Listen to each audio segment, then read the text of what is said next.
It's really good to be here with all of you, and it's my first time to Christendom, and you guys are so blessed. What a beautiful campus you have here, and you look like Ryan Gosling. Okay, sorry. Okay.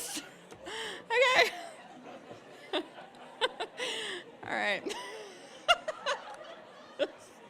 Sorry to embarrass you, but you're just sitting right there. Okay.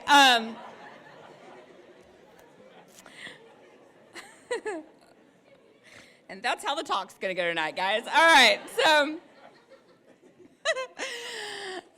anyway, so I do live in Texas with my husband, Doug, and our 8 children. And I tell people we became pro-life and we couldn't stop breeding, but the truth is that we became Catholic and couldn't stop breeding. So, got to be open to life. So I'm sure a lot of you come from families with a lot of kids, right?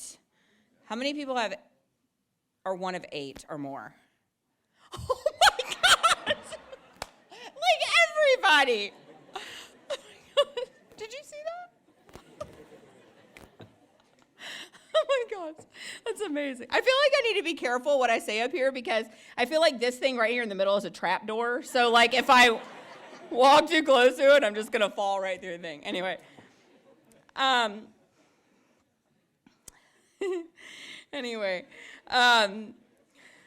this has been fun so far. I'm never gonna be invited back. No, so honestly, I want to talk to you guys a little bit tonight, but really what I want to do is I really want to hear from all of you too. So my favorite thing ever is talking to young people, and I also like answering questions from young people because I feel like if anybody is going to make abortion unthinkable in our country, if anybody is going to actually make the difference in our country with making abortion illegal, making abortion unthinkable, really changing the dynamic, changing the culture in our society, it's going to be you guys. And so right now we are on the brink of a huge cultural change, right? So I worked for Planned Parenthood for 8 years, as you know. And one thing I can say is that when I left Planned Parenthood 12 years ago, I started working there 20 years ago, which makes me sound ancient. When I left there 12 years ago, one thing that they were very, very sure of was that Roe v. Wade was going nowhere. And that was sort of the conversation that we had there. I worked in public affairs for Planned Parenthood. I worked in the political arm of Planned Parenthood for some time, and that was the consensus at Planned Parenthood. That was the consensus at the National Abortion Federation, at the National Organization for Women. All of these groups, they sort of similarly said abortion is going nowhere federally because Roe v. Wade is going nowhere. And now we look just 12 years down the road, and Roe is hanging on by a thread. And I believe that, in the next, it could come tomorrow. The decision could come anytime. Everybody says, oh, it's going to come in June, but it could come much sooner than that. We're waiting now for a decision from the Supreme Court that could essentially overturn Roe and bring this back to the states. And I believe that has happened, of course, because of all the hard work that's been done, by many people in this room. People older than myself, people that have been working on this issue longer than I've even been alive. And of course, we are so thankful for their dedication. But I believe one of the reasons that has happened, that this has moved so quickly in the past 12 years, has been because of people like you. It's been because of your generation. It's been because when I say to you, what's the first picture you have of yourself? You say, oh, I have a picture of myself on an ultrasound, right? When I say, you all have 10 siblings.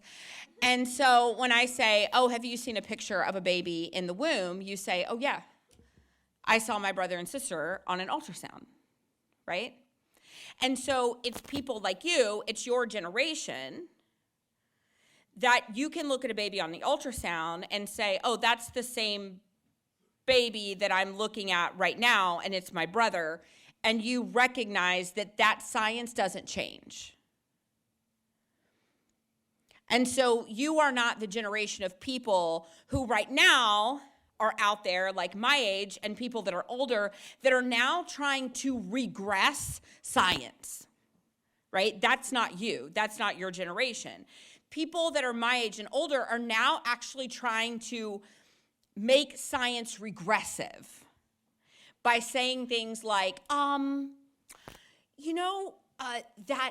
that thing that you hear when we put that jelly on your stomach and that ultrasound thing, that thing that you hear on the monitor that we've been telling you is a heartbeat for the past 5 decades? Oh, that's not a heartbeat. It's electrical pulses. So it's not a heartbeat. I mean, it's coming from a heart. But it's not a heartbeat. It's something else. And it's these same scientists who are regressing the science, and they're saying, even though every embryology textbook on the planet will tell you that that life begins at the moment that egg and sperm meet, that's actually not true. But see, you guys know better. And your generation knows better. In fact, all of the studies show that it is your generation and the people younger than you that are most affected by the logical arguments against abortion. Because it just makes sense to you. So the most pro-choice group of people right now in the country are menopausal women who can't have children. Or post-menopausal women who can't have children. And so that should tell you something right now. That should tell you something right there. You guys have an incredible influence on our current culture. Because you are the ones having the babies or will have the babies. You are the ones making the decisions about the future generations that will be coming. And honestly, when you graduate from college and you go on to do whatever it is that you're going to do, you are the ones that will be voting for the people who will be making those changes, or maybe you will be the ones making those changes. And so you are the influencers today that matter. What happens, a lot of people are talking right now about, what happens if Roe goes away? I mean, what is at stake? So most of you probably know, because you're all super smart, most of you probably know that if Roe goes away, then it turns into a state-by-state battle, right? You know that. So it doesn't mean that Roe is overturned. Roe could be, the Supreme Court could come back and say tomorrow, okay, we've decided that Roe is overturned. And I do believe that's what's going to happen. So I don't know, how many of you listened to the arguments, the Dobbs arguments? For shame. Anyway, just kidding. But you should have listened. Anyway, the Dobbs arguments were interesting because Roe v. Wade was essentially decided on a right to what? Privacy. So, not very many political science majors in here. Okay. It was decided on a right to privacy. So, which is interesting because the Biden solicitors were making all kinds of arguments for why Roe should remain the law of the land right now. But they weren't making an argument based on the right to privacy. They were making an argument based on the right to something else. Does anybody know what that was? It's the right to liberty. So they were saying, the reason that abortion needs to remain the law of the land today is for the right to liberty and the right to freedom. But that's not at all why abortion is now allowed in our country. It was based on the right to privacy. So finally, when Justice Thomas gets his opportunity, which was oh so beautiful, he finally speaks up and he makes this point. And he says, well, wait a minute. I thought that abortion was about a right to privacy. So what is it? Is it about a right to privacy? Is it about a right to freedom? Is it about a right to liberty? And she very clearly said, it is about a right to liberty, which is about something altogether different, right? Biden solicitors did a very poor job, like we thought they would. They did a very, very poor job of fighting for a constitutional right to abortion, because in the end, there is no constitutional right to abortion, okay? The Mississippi solicitors did a very good job of deconstructing the fact that there is no constitutional right to abortion. So I think that the justices, if they are honest, would have a very difficult time of coming back and finding this constitutional right to abortion. So I don't think that they will. So what does that mean? Right now, it means that about half of the states in our country, if Roe is overturned, will make abortion illegal. They will do that based on what is called trigger bans that are already in place at the state level. So like my state of Texas has a trigger ban called the Human Life Protection Act. So when Roe is overturned, there's already legislation in place that makes abortion illegal, okay? Or they will do it through state constitutional amendments that are already on the books, that are already in place. Some of those back from the 1800s, okay? Those will then go into effect. But about half of the states in the United States, abortion will be illegal. So what does that mean? One of the things that we need to understand I've sort of talked about the politics of it, but one of the things that we need to understand is, as Catholics, as Christians, as people of faith, abortion is a sacrament to the left. Abortion is not just a medical procedure. It's not just, they talk about it being health care, but that's actually not what it is to them. Abortion is a sacrament because abortion, at its very core, is demonic, it is evil, it is child sacrifice. So for those of us that have read the Old Testament, we read the Old Testament, we read about child sacrifice, right? We read about Baal, we read about Molech. This is the same thing happening today.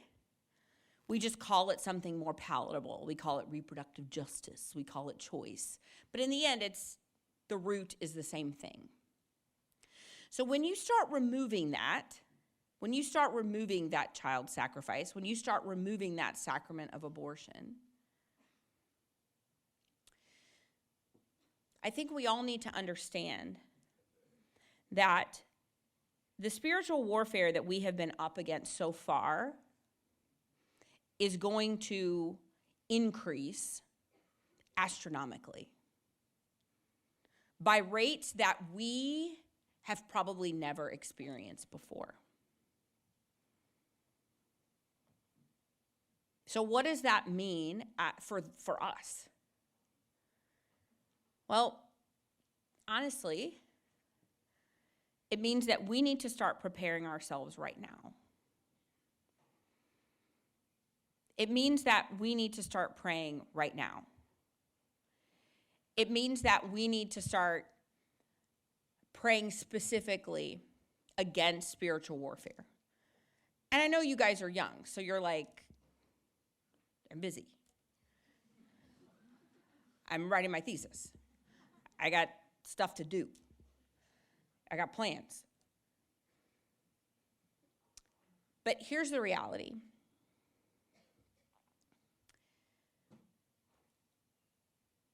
You know, we pray the St. Michael prayer. We talk about spiritual warfare. We talk about how we are warring with demons, right? We talk about how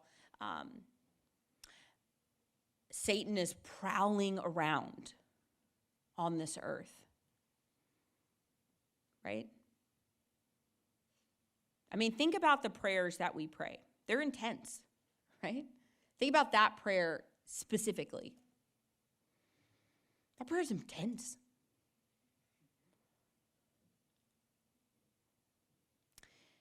Prowling about, like seeking to destroy souls. See, Satan's sort of done with me. I mean, I'm not saying that I don't have spiritual warfare in my life. I'm not saying that. That's not true. But, like, he's sort of over it with me. Like, he's had his fun with me, and we had a good time, and he's sort of done. You see, he's not coming for me anymore. These demons, they're not coming for me anymore. They're done with me. They're coming for you.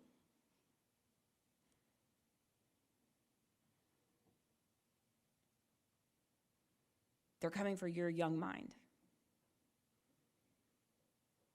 They're coming for your young hearts. And where they prey on you the most is your hearts of compassion. And I know that because that's exactly how I got misled.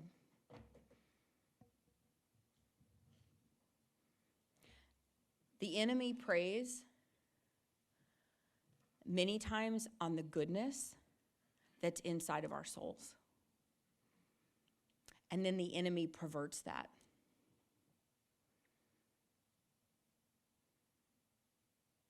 I know that many of you in here, the majority of you in here, you're good, compassionate people, and you care about others, and you care about the goodness of others. And so this is how it happens. You see the world out there, and you see these things happening out there, and you say, I want to fix that. I want to be a part of fixing that. I want to be a part of the solution to that. I want to be the change, right? That's what people's Instagrams say.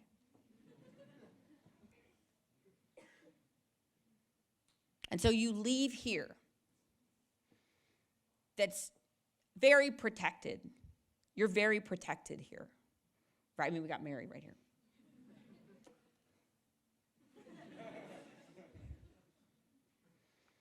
and you leave this safety net. And you go on, and now you're really in the world. And you're confronted with this very big world, and you're confronted with people that are different than the people sitting around you today. People who are full of faith. People who are like you. And they have a whole different set of values and a whole different set of life issues and a whole different set of experiences. And you're real sure of where you are right now. You're really sure of who you are. You're really sure of your values right now. But now all of a sudden the guy that sits next to you is different than you in your cubicle. And he says, but I just want to love my partner. And love is love. And you meet his partner at the Christmas dinner, and he seems super nice. And they seem super in love. And he says to you, I mean, how can you tell me that this isn't real love?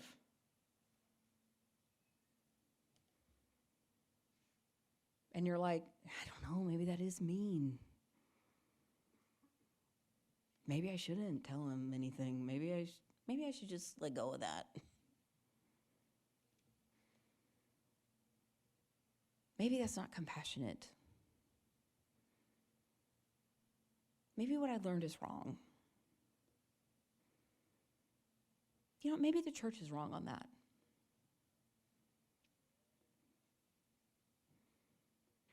Or you meet a girl one day at work, and she already has 4 kids, and she's super struggling, and she's a single mom. And she got date raped. And she's like, I just cannot have this baby. I don't even know the dad. And you know what? For my other kids, for the sake of them, I cannot have this baby. And I'm so early anyway. I'm only like 4 weeks pregnant. And I'm just going to take these pills at home, and it's like not even a baby yet. And I need to do this to protect my other kids. And you're like, I mean, I read an article, it's not even a heartbeat yet. It's just electrical pulses from a heart. So it's fine. Because it's compassionate to protect her other kids.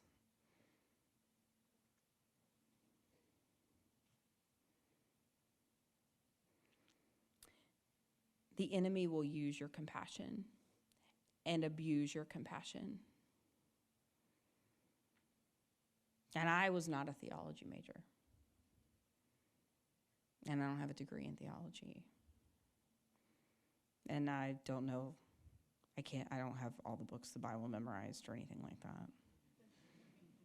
I'm not like a super preacher or anything, but I couldn't be one even if I wanted to. But I know from my own personal experience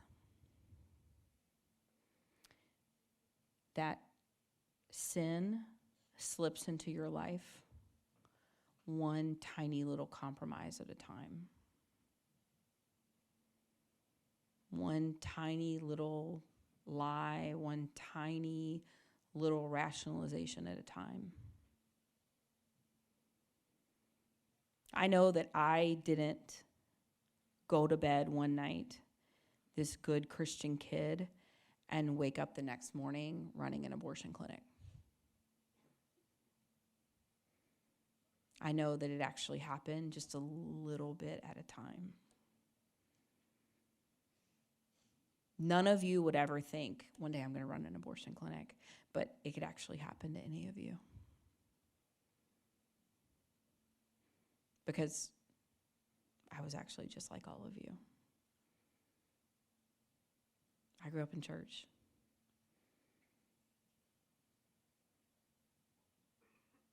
I mean, I was just like you. But over time, over a time of compromises, over a time of misguided compassion, I ended up running an abortion clinic. And those compromises, those little lies that crept into my life, that led me to a life where I have had 2 abortions. I've killed 2 of my own children. And I have helped to facilitate 22,000 abortions.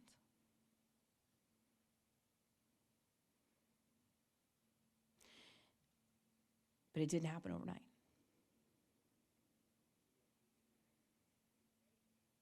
It actually started young. It started really right before I went to college. It started with just choices involving immodesty in language, immodesty in behavior, immodesty in dress. And that turned into a breeding ground for attention-seeking behaviors from guys.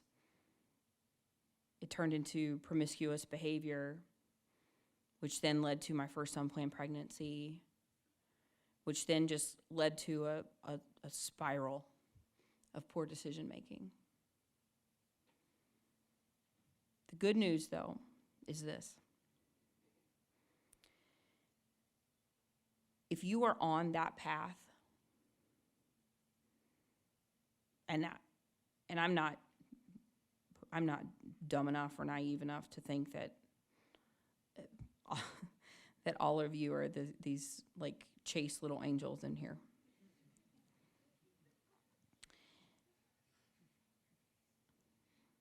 If you are on that path,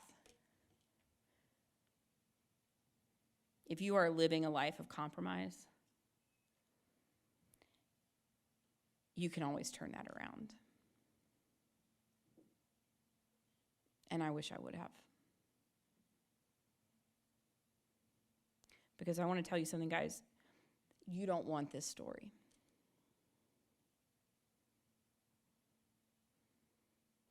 You don't want to be 41 years old and standing in front of a group of young people and telling them that you have killed 2 of your children. That's not the story you want. You don't want the story like mine, where you've helped 22,000 women kill their babies. That's not your story. That's not the life you want. That's not the regret you want. That's not the burden you want to carry. The story you want is that you stayed true to the teachings of Christ.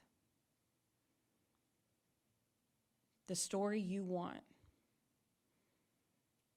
is that even though it was hard, even though you may have screwed up along the way, you always turned it around and you always turned back to Christ. That's the story you want to tell. Not this one. And you can do that. That's good news.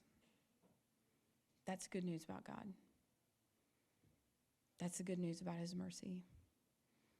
It's amazing. It's honestly scandalous, the amount of grace that he gives us. It doesn't make any sense. But it's here for us anyway. So I want to, these last few minutes, I want to open up the floor for all of you. Any question you have, nothing is off limits. Anything's on the table. Anything you want to ask me, feel free.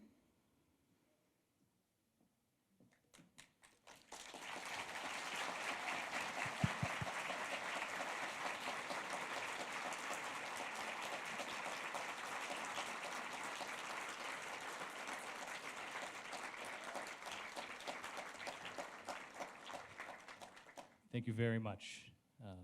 So we're going to try to do, you guys are too young to know who Phil Donahue is, but if we can kind of line up here in the middle for questions, we'll try to go as far as we can, but we also do have to put a cap on the other end of it. So if you have a question, come in the middle, I'll hand you the mic and we can go from there. Thank you, Abby. That was amazing.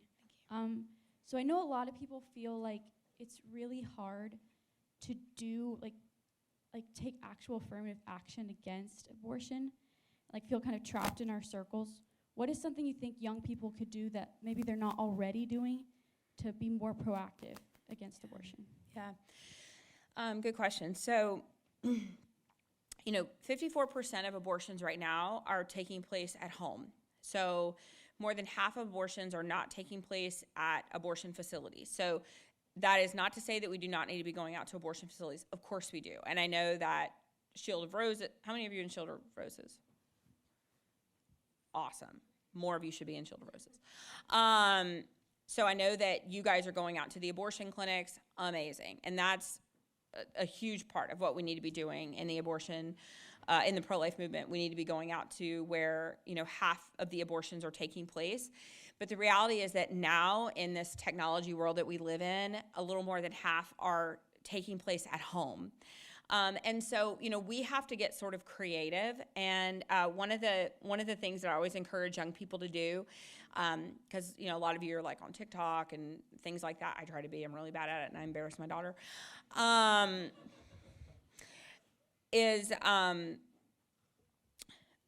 We need to be actively searching for women who are in crisis pregnancies. So one of the sort of interesting things is that nobody has a filter anymore. So when people are in crisis pregnancies, they post about it, right? And they're gonna go thinking about having an abortion or, whatever. They post about this online. They post about it in moms groups. They post about it, in groups on Facebook, or, they post about it on Instagram or whatever. And one of the things that has been happening, especially recently, is that, I run a crisis line. I run a case management program called Loveline.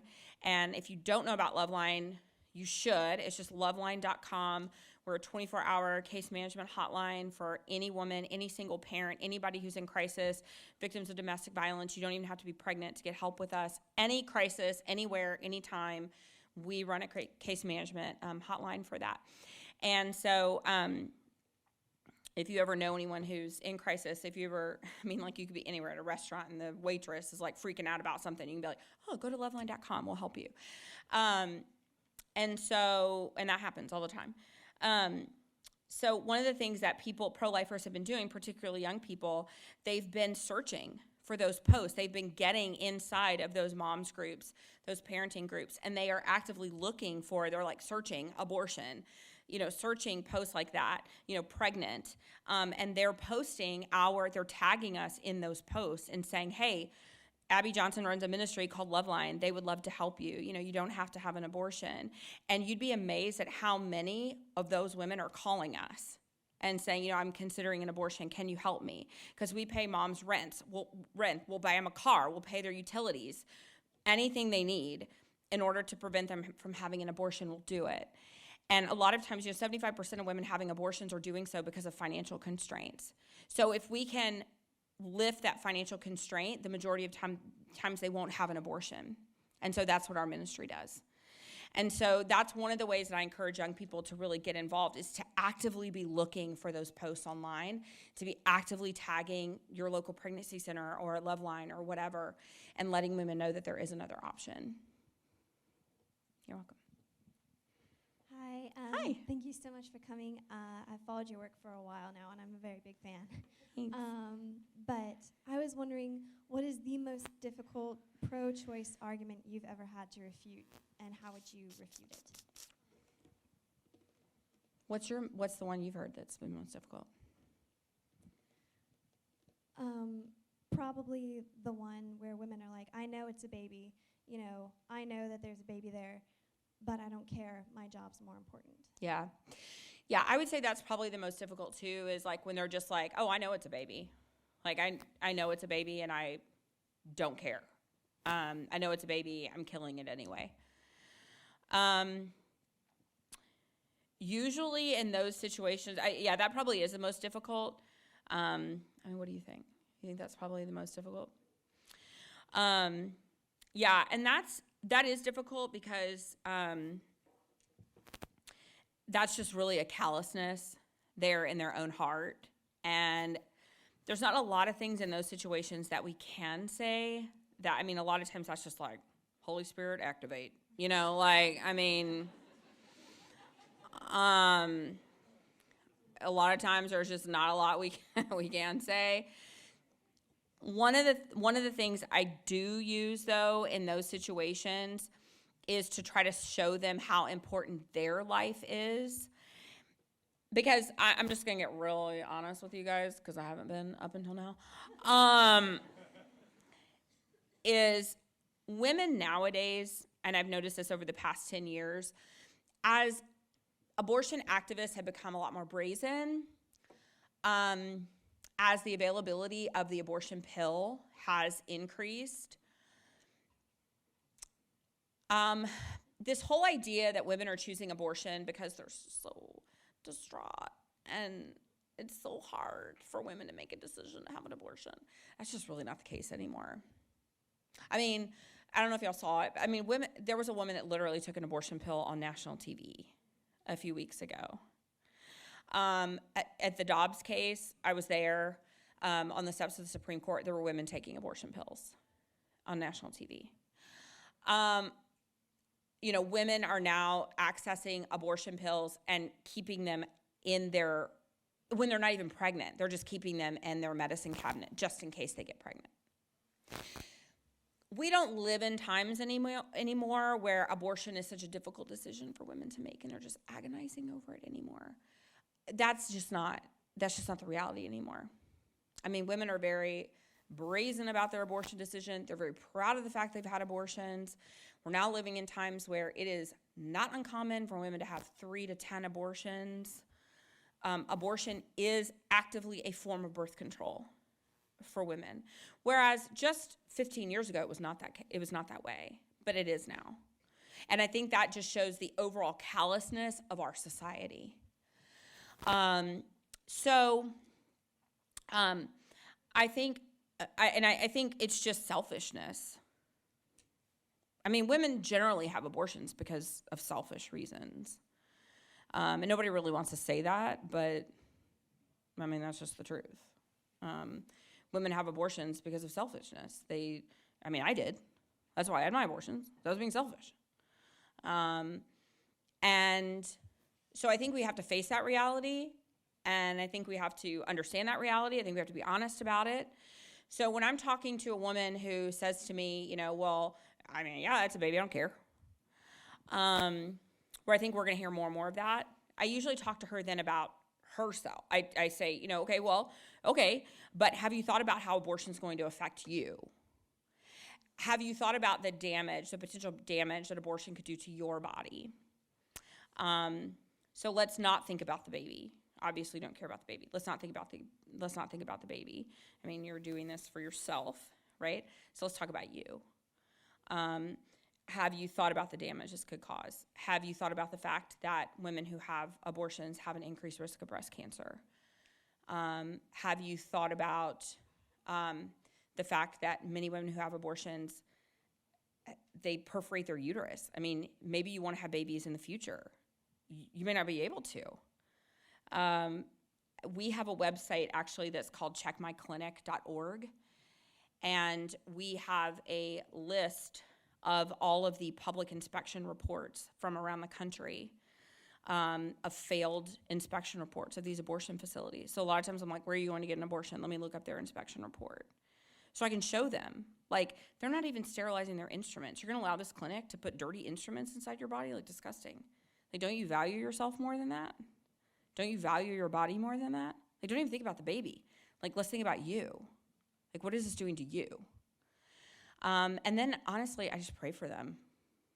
And it's just a situation where, you know, I mean, I don't stop myself from talking about their baby at all. Like, I don't stop myself from still humanizing their baby, talking about their baby, because their baby is still truly the primary innocent victim here. I just spit everywhere. But I but I primarily talk about them in that situation, and then just pray for the Holy Spirit to do the thing. Hi, Mrs. Johnson. Thank you so much for coming out to talk tonight. Yeah. So this question actually started a few hours ago when I was doing my homework for a seminar I'm in about problems related to postmodernity. And in the book chapter that I was reading, the author was talking about the problems that we have in our culture today with the way that we dialogue with people, because liberalism has created this mindset that things become very much related to personal autonomy. And the more that I think about things that I've been learning about in my bioethics class and in my time here, I'm realizing the problems that we have even with mindsets of abortion and birth control go far deeper than we realize, to the culture's pushing of a certain understanding of autonomy and rights based on autonomy and a difference in understanding of the person. And I'm concerned that while it's great if Dobbs comes through and Roe v. Wade is overturned, I'm afraid that's just going to be a Band-Aid on the problem, because looking at the media's coverage of it, there's still very much of an argument for abortion, birth control are still okay, because my rights are important and it's my rights. And what struck me most in this chapter I was reading was the author was saying how we can't keep talking past each other, because if pro-abortion advocate is coming from a perspective of, well, I have the right to do what I want with my life, even if you're using their rights language, which we see very often trying to focus on your autonomy, which sometimes is a tactic to go, it doesn't build the true conversion of hearts. That's the concern that I have as a Catholic going out into the world. So I'd like to hear your thoughts on what can we do to address those deeper issues of an understanding of a person, understanding of autonomy that could perhaps go even further in bettering the problem, not bettering the problems, and solving the problems that we have in our culture's mindset that will be even further than what 9 justices on the Supreme Court do. Yeah. You're like real smart, huh?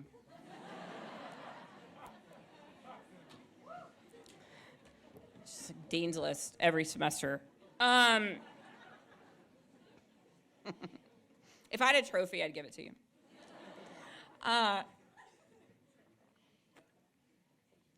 give you my used Pepsi instead if you want it. Anyway. That's like a super good question. Like the best question.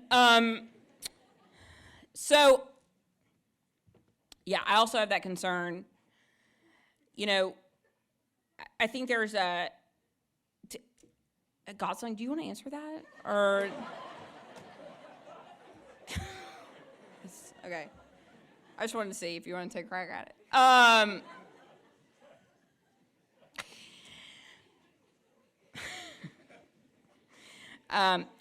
It's a really good question. It's actually a very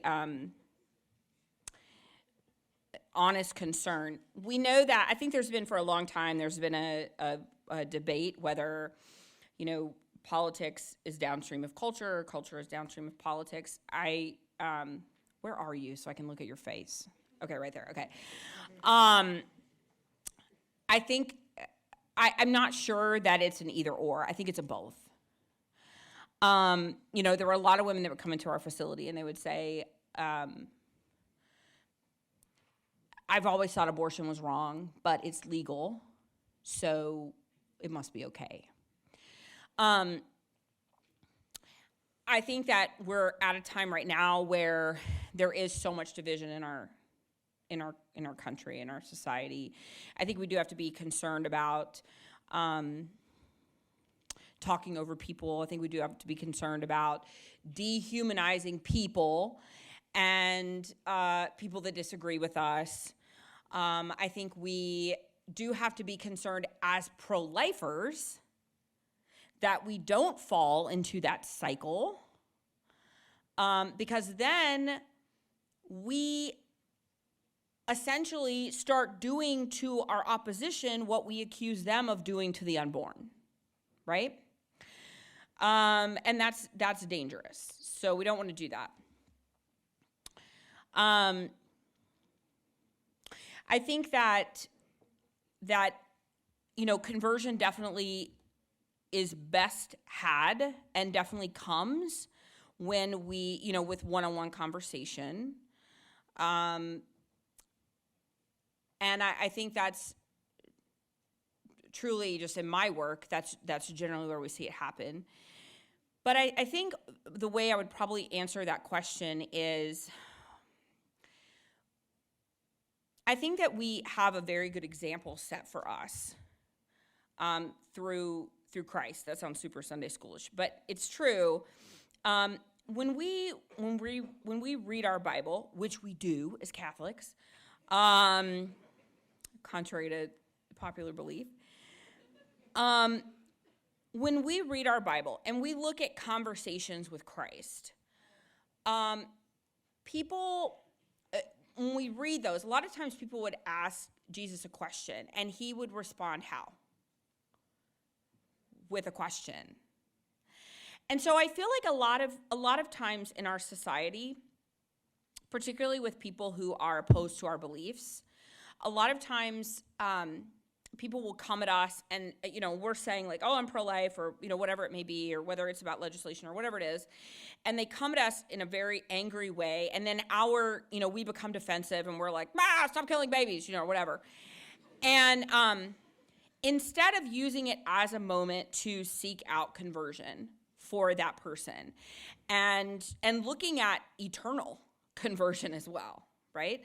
So, I think that a lot of times, when somebody comes at me like that, and I'm not the best at doing this, trust me, I'm on social media too. But I think a lot of times when people, come at us like that, the best way to respond to them, instead of immediately going like to the political way or whatever, is to say, why do you support abortion? What drew you to the conclusion that abortion is acceptable? And to sort of start asking these open-ended questions, because what I find most often is that people who support abortion have a story. Most of us have a story for why we don't support abortion or why we do support abortion or whatever. But almost always people who do support abortion have a story. And a lot of times it is that they themselves have had an abortion, or they know someone who has had an abortion, or their mom had an abortion. Someone in their life has had an abortion. They drove someone to the abortion clinic. Someone in their life was raped and had an abortion. It's usually a difficult story for them to share. And I feel like if we start asking questions, we can oftentimes get to a hurt in their life that they're experiencing. And it's at that moment when we can uncover a hurt that we can talk to them about how to heal that hurt. And that's really what Christ wants for all of us, is to be healed from our hurts. And once we can get to that, and I'm not saying it's going to happen in one conversation, okay? And I'm not saying it's going to happen in an Instagram feed, okay? I'm just saying that, I have a great example of this. I had a girl, she was 18, she came at me real hard in my Instagram messages and was like, you're an idiot, bleepity bleep, you're a traitor to women, bleep bleep, and I hate you, bleep. And I was like, okay. And I was like, so you obviously support abortion, and and I was like, you're 18. I was like, how long have you supported abortion? And we started talking, and it turns out that the previous year she had had an abortion. And we started talking. Now she's sending me all these articles about how terrible abortion is. That took place over a week of dialoguing back and forth. But it started with a question. And now the last conversation I had with her, this is like, we've been talking for like 6 months now. Now she's like asking me how she volunteers at a pregnancy center. So the process can be long, it can take time, but if we really truly care about the infinite dignity and worth of people, then that time matters. And that time is an investment that we should be willing to make in people.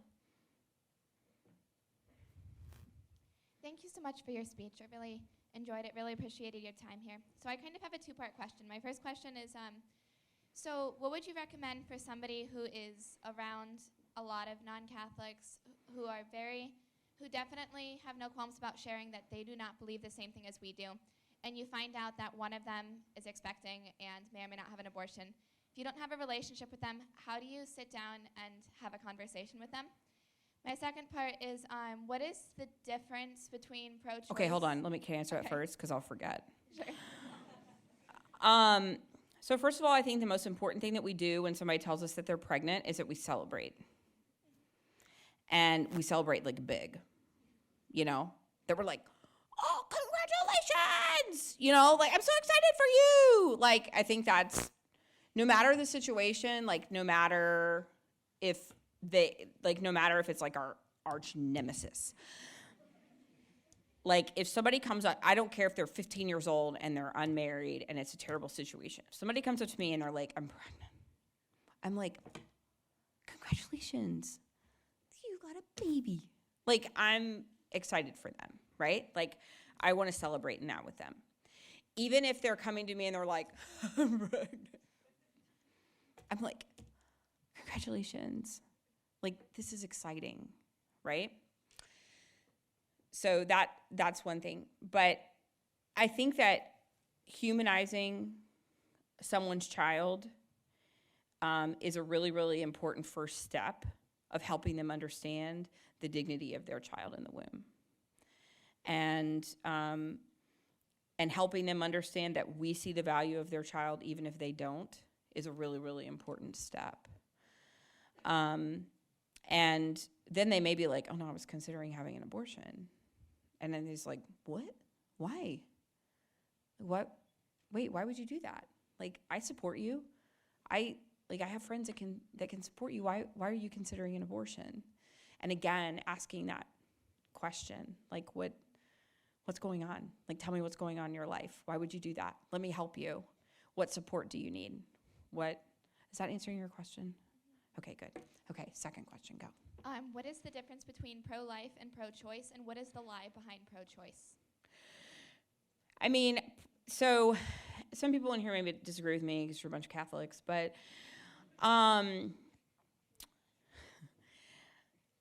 for me, pro-life is two very simple things. Being pro-life is being against abortion and being against euthanasia. So, and that's it. So, there's a lot of people who want to throw like everything under the sun into the pro-life ship.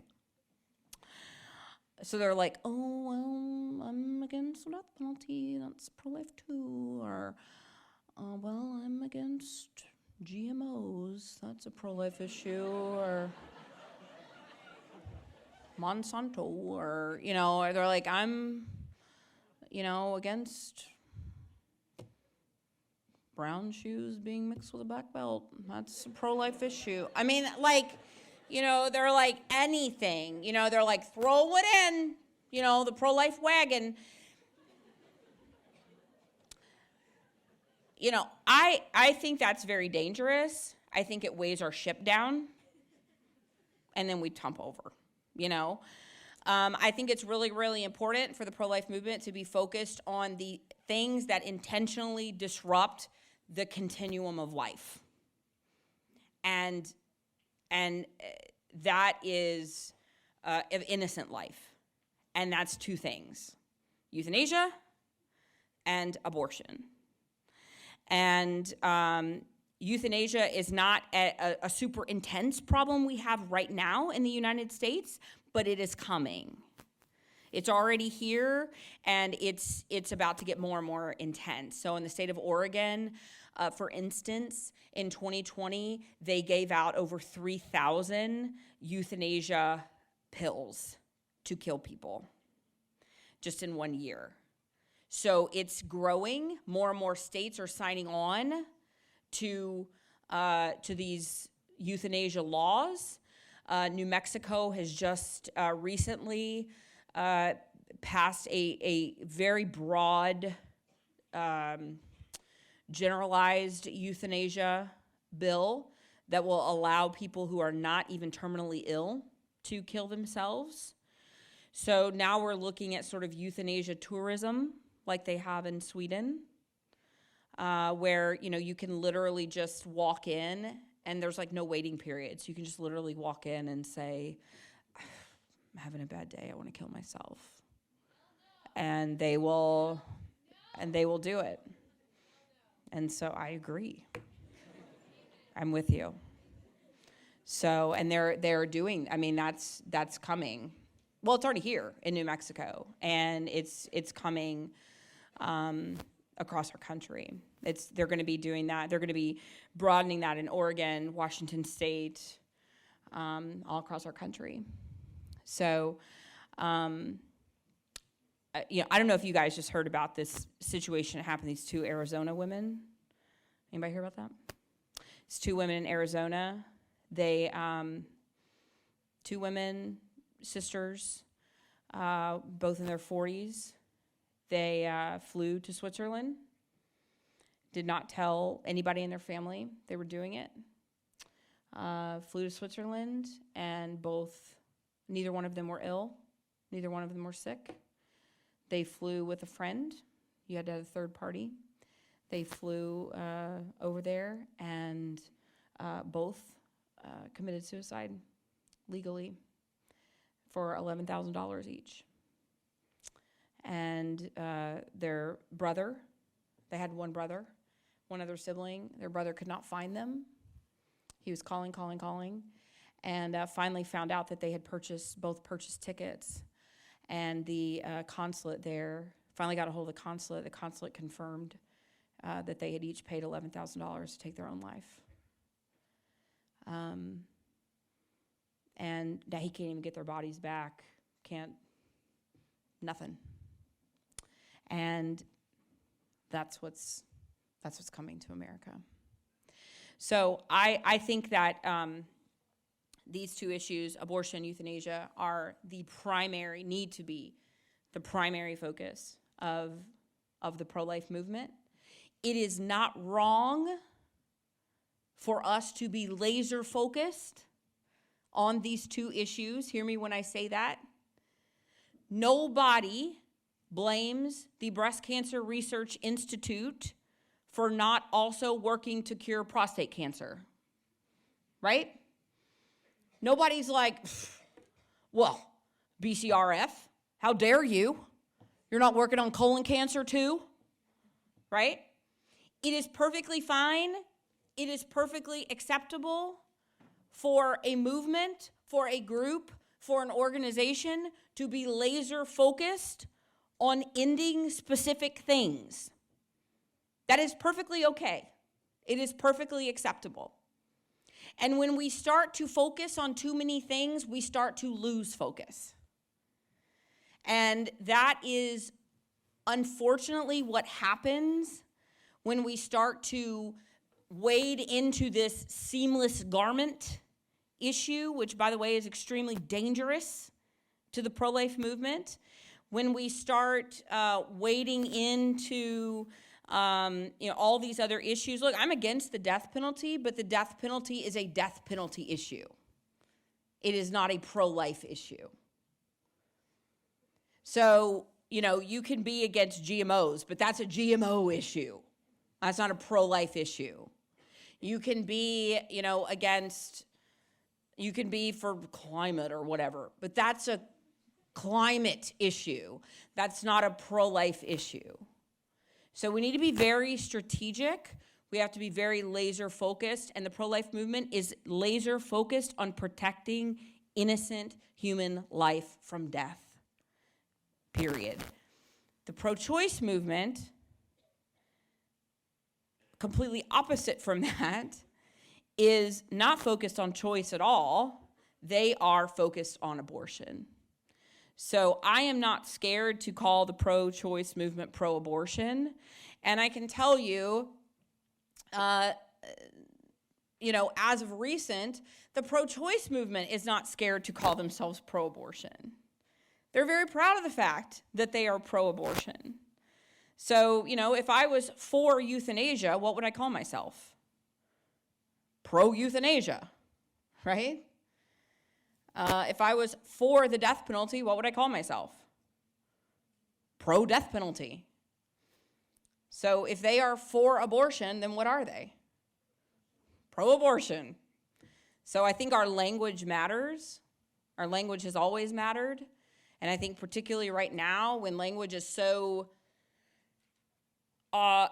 crazy and convoluted, like where, we're calling men women, I think it's really, really important now more than ever that we call things what they are. And I think it's really important that we call the pro-choice movement what they are, and that is pro-abortion. Okay, so we have time maybe for 2 very short questions or 1 medium-sized question, so you can decide where you fit. I will give 2 very short answers, I promise. Thank you for taking the time to come out. It was Yes. a very moving speech. Of course. My big question is, when you finally made that one decision to get out of the entire abortion industry, what was the driving factor that led you to make that decision? Because ultimately there's a lot of people who don't, that are still there.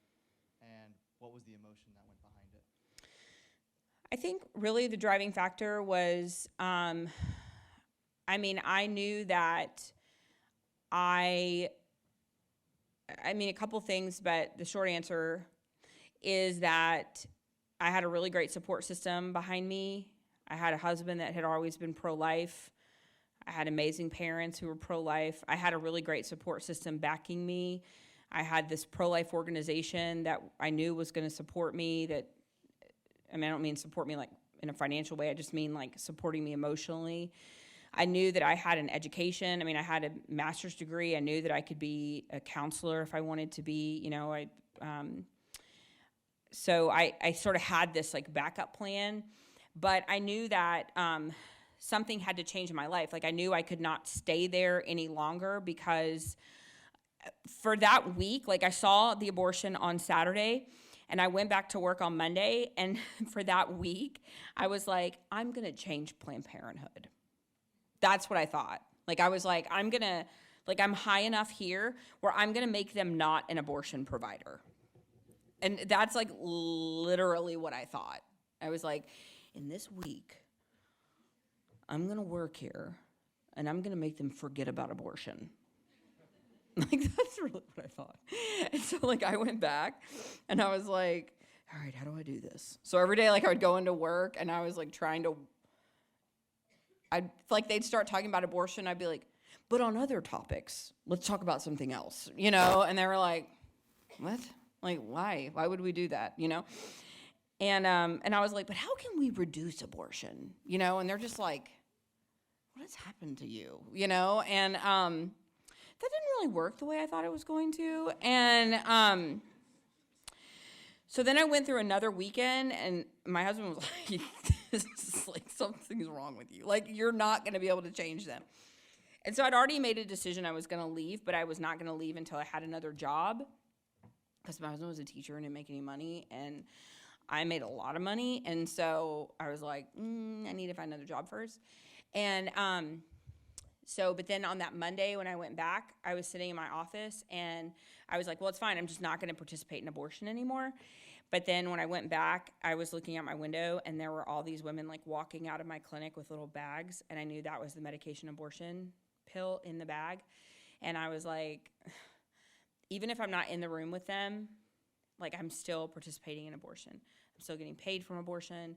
My paycheck is still coming from these dead babies. Like I'm still a part of this system. And that's why I was like, I have to leave. And so I just knew like I could not be a part of it anymore. And so that's when I left, and we were like poor for a long time, and it was fine, but I was happy, and I was like done with that. And that's when like just God really convicted me, like you cannot compromise with evil. Like when you see evil, the Bible's clear, like you must flee from it. And I had seen evil, and I just knew I had to flee. Hi, thank you for being here. My question is in what this issue tends to be portrayed as very much a women issue. Yeah. And so how can young men be able to make an impact in the pro-life community? Yeah, great question. So, you know, you're right that this does come across. It has been seen as a women's rights issue because that's what radical feminists has made you. That's what they have made you believe, that it's a women's rights issue. But the bottom line is that this is a human rights issue, and radical feminism has done. I'm not going to go into this because this would be a long answer, but radical feminism has done such great damage to our society. And one of the greatest infractions on that has been sort of wheeled against our society because of radical feminism is that it has silenced men in many, many ways. And I think the most pervasive damage is that it has told men that when it comes to the life of their children, they are to have no voice and they are to sit down and shut up. But that is the exact opposite of what we need men to do. In fact, men are the greatest influence in the lives of women in whether or not they have abortions. And in fact, I can attest to this. I mean, I go out and sidewalk counsel and pray in front of our local abortion facilities in Austin. And I can be out there with, and I've got a good story to tell on the sidewalk, right? But I can be out there, and then there's this guy named Marty, okay?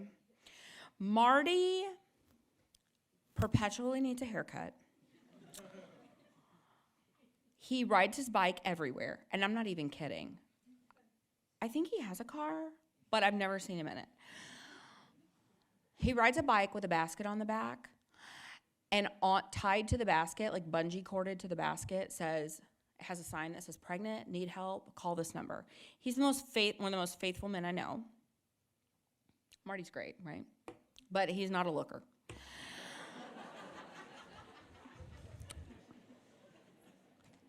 Anyway, and I'm out there looking, pretty fly.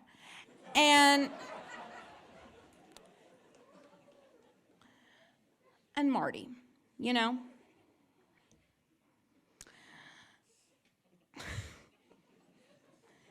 and I can reach out to a woman, and Marty's there. 9 times out of 10, she's going to go to Marty. What? But I'll tell you why. Because women having abortions almost always have been greatly failed by men in their lives. And they have been told by men that the decision is up to them, that it's their body, so they have to make the final decision. When all these women really want is a strong man in their life to stand up and say, "You don't have to do this." All they really want is that knight in shining armor to ride alongside of her and to say, "You know what, girl, we got this." They want that Ryan Gosling meme.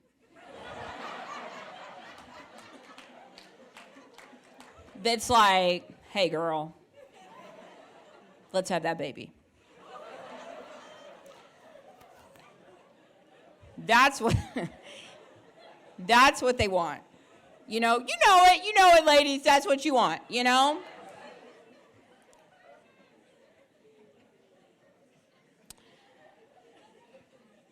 So, women are longing for strong men to step up and take an active part in their lives. And women are longing for husbands to be the spiritual leaders in their home. They're longing for men to take spiritual authority. I think honestly, our country is longing for men to take their rightful place and to step up and lead. And it has been radical feminists that have told them to sit down and shut up. And I think our society is like yearning for like a year of the man. For men to step up and lead, to step up and use their voices. We need men now more than ever. And so I encourage every man in here to take that authority that God has given you, to use that authority, to use your voice, and to be the leaders and the protectors and the redeemers that God has made you to be. Thank you. Thank you, guys.